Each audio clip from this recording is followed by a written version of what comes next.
Hello, my lovely people. I'm here to tell you about all the books I read in January. Part 1. Dooby dooby dooby dooby dooby dooby dooby dooby dooby doo. Dooby dooby dooby dooby dooby dooby dooby dooby Sophie Vlogs.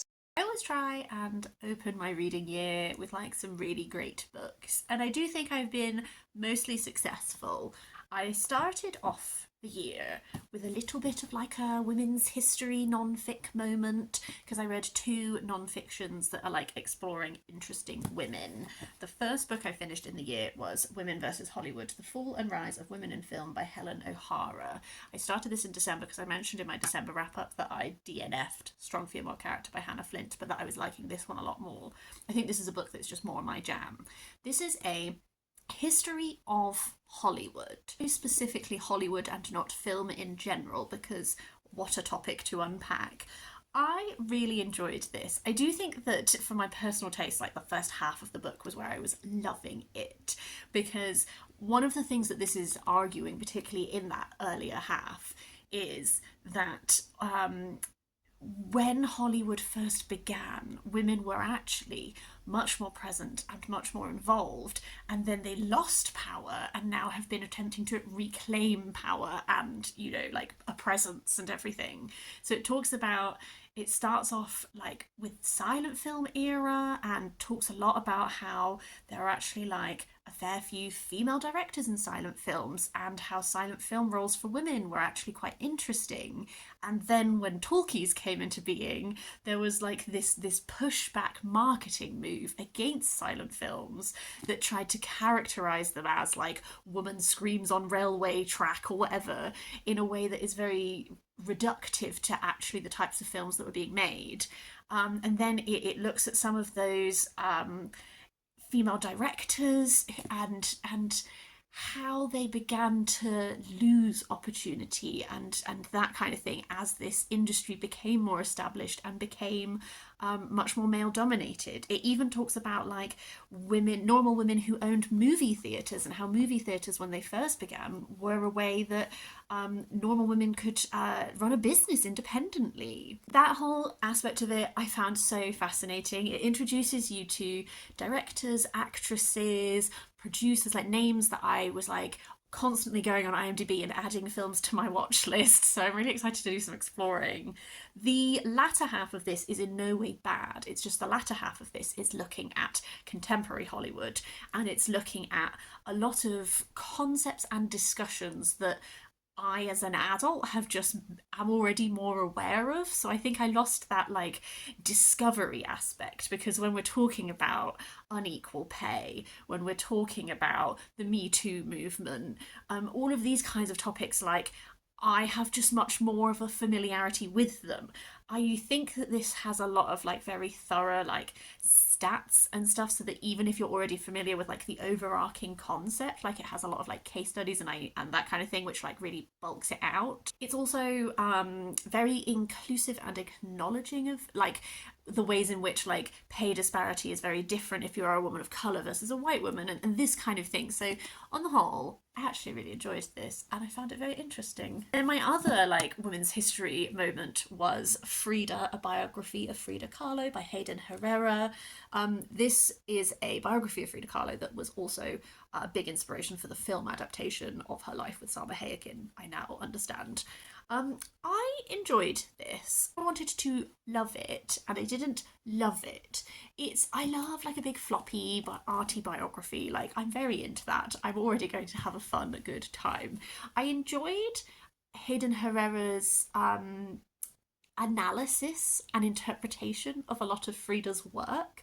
Like, I don't know Frida's work well enough to know if the interpretations that are being given like tally up with what Frida has written about in her own diaries and that kind of thing. And I would quite like to go and read her diaries, I think, to get that like first-hand interpretation. But I kind of just enjoy reading people like spooling out a painting and being like, and we could think blah blah blah blah. I think some of my some of my disappointments in the book, I guess, is that it's so big. We spent quite a lot of time talking about Diego, um, in a way which sometimes felt a bit. I felt like there was like depth to Frida that we maybe sacrificed in order to like chat a bit about Diego. also like the complete, this is written in the 80s, so like I get that. The complete, like, we have such in-depth chats in this about her relationships with men, and then like passing mentions of the fact that she was bisexual. Like, that's just not really explored at all, and I was disappointed in that. I think it also has like some of the writing about like disability is very like, this was written by an able-bodied person. So I think that this was a fun non-ficky read to start my year of. I kind of wanted it to like blow my socks off and really engage with like Frida, her legacy, how her image is used now, how she is I don't know. I wanted more from it. Is how I feel. December, I just kept picking up these books that were like emotionally wrought, and I kind of continued that in January because I read Here Again Now by Okechukwu, Nzelu, and this is such a sad book. This I got from the same friend who gave me this, and I'm really glad I read them close together because I hadn't realised that like film was an aspect of this book. This is following Achike, and he is an up and coming actor. So he's just had this role in this film that is like bringing together like his Nigerian heritage with his acting career, and he's at this sort of like turning point moment in his life. He has his best friend Shibuke. They have known each other since they were boys. Has moved in and is living. They're living together, and there's feelings there that as this book goes on, you begin to get a bit of a sense of their history and this line they walk between, are they friends, are they something more, that kind of thing. But also Achike has invited his father to live with him because his father is an alcoholic and has lost his job. And really, this book is like a character study of these three men and how they interrelate. And it goes between what is happening in our most contemporary point, and then you get to go back and you get to see why some of these relationships are the way that they are. I think what I found so like emotional and affecting about this book is there's a real like the legacy of hurt that these men carry. Every single one of them has in some way been let down by like a parental figure, a caregiver, and they carry these wounds. And it's like you see they are also aware of the idea of masculinity, what it means to be a Nigerian man, what it means to how one should be acting. And then all of them, when you flit between and you get to really see a bit more about how they got here, you understand so much deeper why they are the way they are. And there's this question of like trying to live up to these ideals is absolutely getting in the way of having real human connection and being able to build relationships. And so I found it really moving to see the way that like generations of men have been let down by the men in their life, and this question of, can you move past that? Is it possible, when that has been your entire upbringing and generations of upbringing, is it possible for you to get beyond that and have real human connection? And this is a very sad book, cannot emphasize that enough. I was like but also there is a level of hope at the edges. There is this idea that maybe you can, and I think that little level of maybe you can is really what spurred me to. I wasn't going to DNF this book by any means. I think it's written really well. I enjoyed it. It's just that little thread of like hope that runs throughout is what made me like that line of bitter and sweet, isn't it? But so I also really enjoyed this. An audiobook I listened to is You Had to Be There, An Odyssey Through Noughties London, One Night at a Time by Jodie Harsh. This was narrated by the author. Jodie Harsh she's a DJ, she's a drag queen in the UK, and this is like an ode to the Noughties nightclub. When she was a teenager in the Noughties, she used to sneak down to London and do these wild clubbing nights out. And then, as she like left school and everything, she ended up, like working them. There's this really lovely scene in this when she like meets drag queens for the first time and like finds this kindred connection with them, and then like that sets her on this path of becoming a drag queen and then a club promoter and then a DJ and all of that kind of thing. So I kind of wanted to listen to this for some like sort of slightly frothy. I was not clubbing in the noughties, so it was a fun glimpse into like this world. She name drops. She loves to like throw in who she was with at what place and all that kind of thing. It's very much like a snapshot of this time that like no longer exists, because there was like, pre-financial crash, this like immense amount of money and drugs and all that kind of thing. So the more serious aspect of this that develops as it goes through is it isn't all just like wild memoirs of the clubs, in that she does begin to realize that she has an addiction and she needs to seek help. And there are some, I will say, some quite distressing moments in this of people in the vicinity who did not make it out of this moment. So I would say, I think, I've said like this frothy, this gossipy, this name droppy, like there is a more serious aspect that runs through it. I found it enjoyable. I don't, it didn't like blow my socks off, but I think it's like an interesting snapshot of both a moment in like social history and also specifically a moment in like queer history that is really interesting to get like an insider's view of. I also set myself a challenge to tackle a tome this month, and I read Crime and Punishment by Dostoyevsky. Who is this translated by? This is... Doesn't even tell me who the translator is. Goodness me. I read The Idiot by Dostoyevsky in January last year. It was my first ever Dostoyevsky. It's my fiance's favourite book, and that's why I read it. And I really loved it. It was one of my favourite books of the year. I definitely like... it wasn't not challenging, but I relished the challenge actually, and I came out of it, and it is one that has stayed with me. So I thought that this could be fun to do another Dostoyevsky. I think there's something about tackling like a Russian lit when it's like January and it's dark and it's cold that like gets my brain involved. Crime and Punishment, without spoiling anything, is about a man who commits a crime and then what happens afterwards. I enjoyed it. I think I maybe prefer The Idiot. I don't know. I haven't settled on it yet. I think something that I really like about Dostoyevsky's writing is that he has these sort of crescendo moments.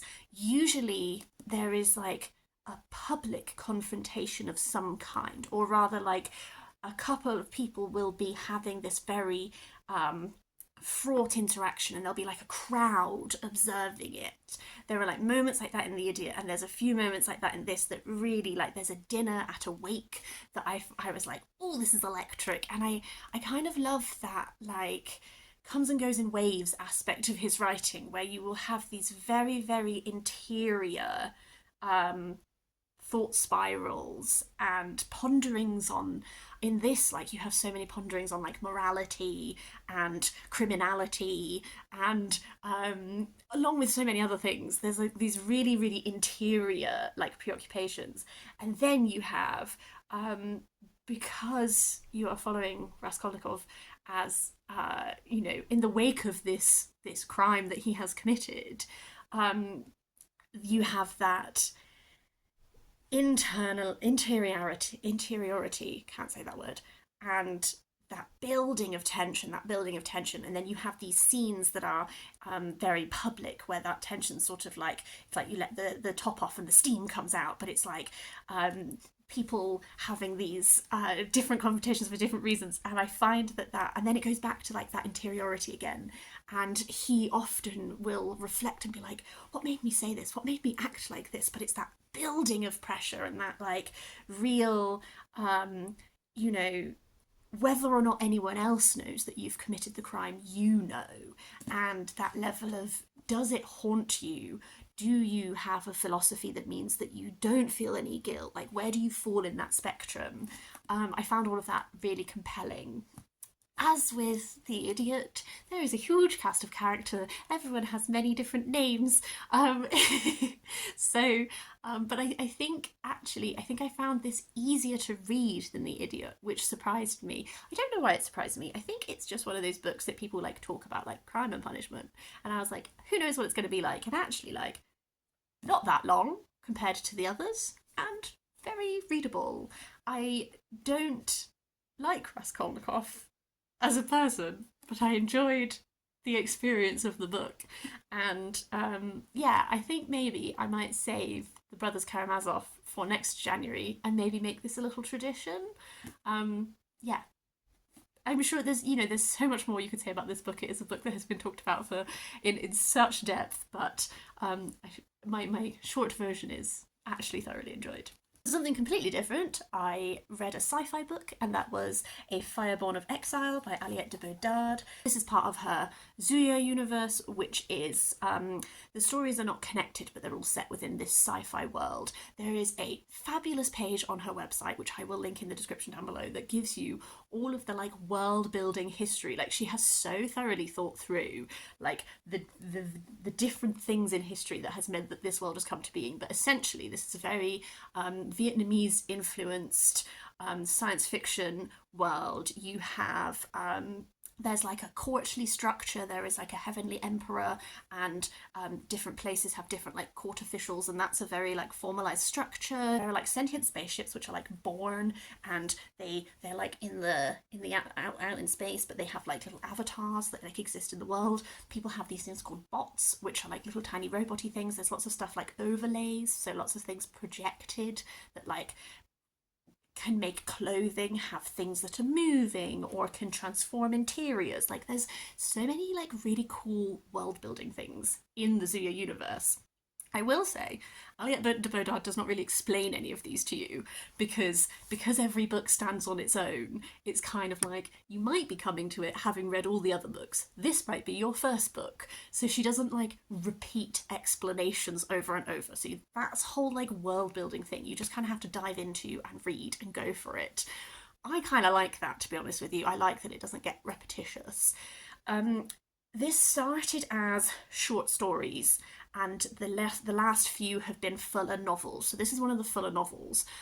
The previous full novel from this world that I read, The Red Scholar's Wake, I did not like. I found it annoying. I didn't like it because there's a really heavy romance aspect to a lot of these, and what I found about The Red Scholar's Wake was it was so insta-love, and I was annoyed by character decision making and all that kind of thing. So I had a small trepidation going into this one, but actually I really liked this one a lot more. I hadn't realised before I read it that it is being billed as like a sapphic Count of Monte Cristo retelling. Now that I have read it and I know that information, like I can see those aspects to it, but I actually don't think you need to have read the Count of Monte Cristo to read this. All you really need to know is that there's like a heavy revenge plot going throughout, and also a sapphic romance. Like, those are the two like main things from that description. So we have 3 different perspective characters, and one of them is this person who has a deep history with some of the officials of this place, and she is very much there to seek revenge. There is the daughter of one of these officials who longs for more freedom, longs for a world outside of her mother's grasp, and is therefore gets embroiled in this revenge plot. And then there is a third perspective who is a normal mechanic woman who is doing some work, and then that's where like a romance forms between 2 of those characters.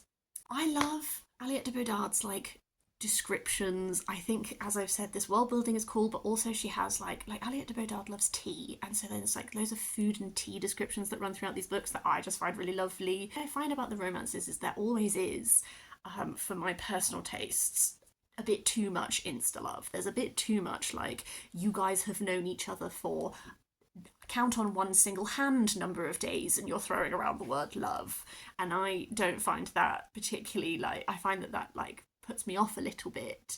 But whereas with the other book it had the insta-love and I didn't like decisions the characters were making. With this one, I think I found it much more compelling because I was drawn into this revenge plot. I was drawn into these questions of like, how far do you go to achieve these aims, and is there a point whereby you can't turn back, and do you worry who do you hurt in pursuit of this revenge, and all this kind of a thing. I found the cast of characters enjoyable, so this was like a solid, enjoyable Zoo Universe book for me, for sure. Shall I talk about a book I didn't like? Let's do that. I'd like to give advanced apologies to Sarah, because you told me that you enjoyed this book, and I'm really sorry, but I didn't. The Satsuma Complex by Bob Mortimer. Bob Mortimer is a comedian in the UK. I actually enjoy his comedy. If you have no idea who this man is, you just have to go and watch compilations of him on the panel show Would I Lie to You to get the complete understanding of his sense of humour and who he is as a person. I find him genuinely funny. I did not find this book good. This is a mystery. Except, is it? Because does anything happen? I'm so sorry. Gary is like a lawyer. He goes for a pint with this guy. There's a cute girl at the pub that he's a bit interested in, and, she disappears by the end of the night. His friend goes home early. The next day he wakes up and he hears that this guy is missing, potentially dead, and the police want to know more about their interactions. And thus begins, like, Gary's, like, figuring out, like, what happened to this guy? What's going on? I initially was kind of enjoying the humour. There is a lot of, like, I could imagine how the audiobook of this that is narrated by Bob Mortimer probably is more enjoyable, actually, than me reading it for myself, because there were passages where I could, like, hear his intonation and how he would have delivered it, and I do think that would make it funnier. I really struggled with how much of this just felt extraneous.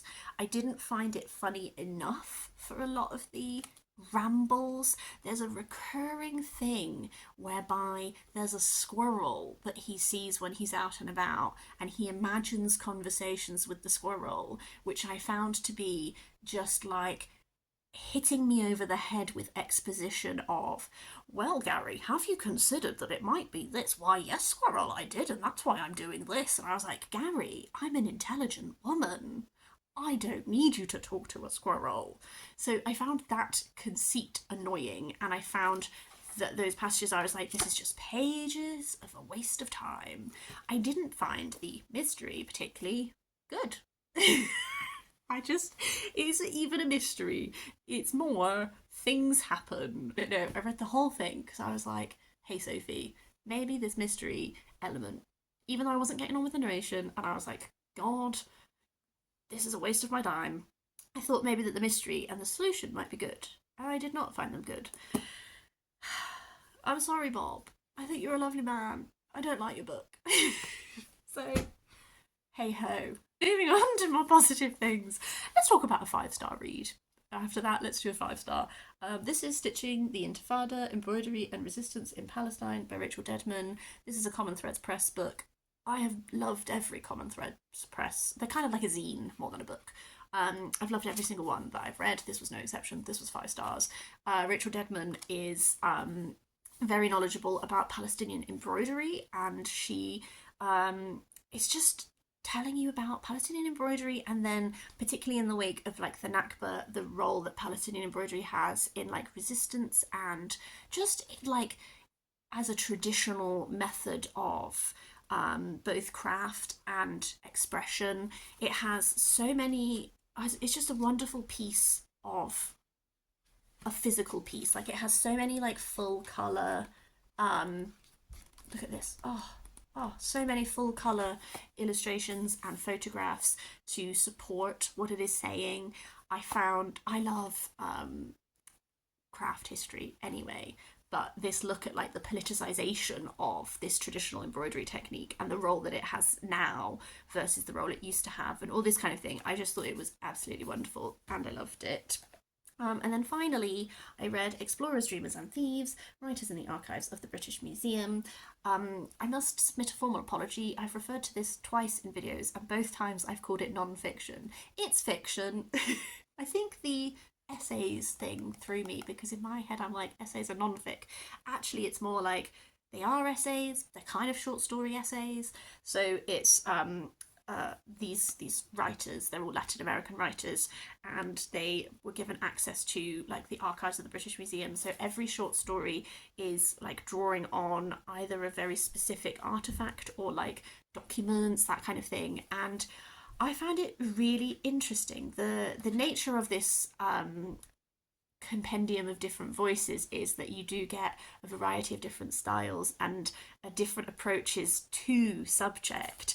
I do also understand why I was kept thinking about it as non-fiction, because a lot of these, whilst fictional, are very much adopting like a non-fiction form and a non-fiction tone. My favourite one is Gabriella Reda's Mummified Writer in the British Museum, which is translated by Frances Riddle, which is a fictitious correspondence between two authors who knew each other only fictitiously in a fictitious time after agreeing to work together on a fictitious literary project. And it's looking at this mummified woman in the British Museum archives, and it's imagining these two authors responding to her and all this kind of thing. It's I realised that description, you're probably like, what? It's so wonderful. And then I looked back and I realised that the reason Anna Maria Actual Spinster recommended me this collection was because she read that specific story and thought I'd like it, and I very much did. I feel like it is in conversation with Mummified by Angela Stien, which is up there, you can't see it, which is a non-fiction book that is examining like our interactions with mummies and how we tend to forget that mummies are like humans and remains of humans, and in the way that we treat them, particularly in museum institutions. So that particular one was my real highlight of the collection. But it's really interesting, the different objects, the different interpretations, the different focuses. I don't know, I found it very thought-provoking. That's everything I want to talk about in this part one wrap-up. I would really love to hear if you've read any, do you have any thoughts on them? All of the usual waffle, please do feel free to leave me a comment down below if you want a chat. But otherwise, I hope you have a lovely day, and I'll see you next time for something different.